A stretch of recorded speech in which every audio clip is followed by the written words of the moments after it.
Ration কার্ডের নাম পরিবর্তন করার জন্য আমরা কোনো রেশন ডিলারের কাছে বা কোনো কম্পিউটার সেন্টারে গিয়ে লাইন দিয়ে দাঁড়াতে হয়।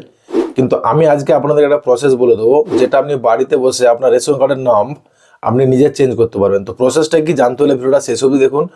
আর আপনি যদি আমাদের প্রোফাইলে নতুন অতিথি হয়ে থাকেন তো প্লিজ প্রোফাইলটা ফলো করাবেন নেক্সট ইনফরমেশন পাওয়ার জন্য। গুগলে সার্চ করবেন রেশন কার্ড নেম চেঞ্জ, তারপর এই যে প্রথম যে লিঙ্কটা আছে wbpds.wb.gov.in, আপনি এই লিঙ্কে ক্লিক করবেন। ক্লিক করার পর আপনি এখানে আপনার রেশন কার্ড নাম্বার দিয়ে সার্চে ক্লিক করবেন। তারপর দেখুন এখানে আপনার নাম, রেশন কার্ড নাম্বার দিয়ে সার্চ করার পর আপনার রেশন কার্ড ডিটেলস চলে আসবে। আপনি যদি নাম চেঞ্জ করতে চান আপনি নামে ক্লিক করবেন। তারপর নিচে দেখুন এই যে আধার কার্ডে একটা টিক খালি বক্স আছে, আপনি এটাকে টিক্স বক্স করে দেবেন। আপনি এখানে সেন্ড ওটিপি ক্লিক করবেন। তো ওই নাম্বার একটা ওটিপি যাবে, রেজিস্ট্রেশন মোবাইল নাম্বার, আপনাকে ওটিপিটা এখানে বসিয়ে দিতে হবে। আপনি ওটিপিটা বসিয়ে দিলেই আপনার যে আধারের সঙ্গে ফোন রেশন কার্ডের লিঙ্ক আছে তার ডিটেলস এখানে অটোমেটিক ক্যাপচার হয়ে যাবে। তো আপনি এখানে একটু মিলিয়ে নেবেন। মিলিয়ে নেওয়ার পরে এখানে দেখুন নিচে আছে আপনার ভেরিফাই অ্যান্ড সাবমিট, আপনি এখানে ক্লিক করে দেবেন।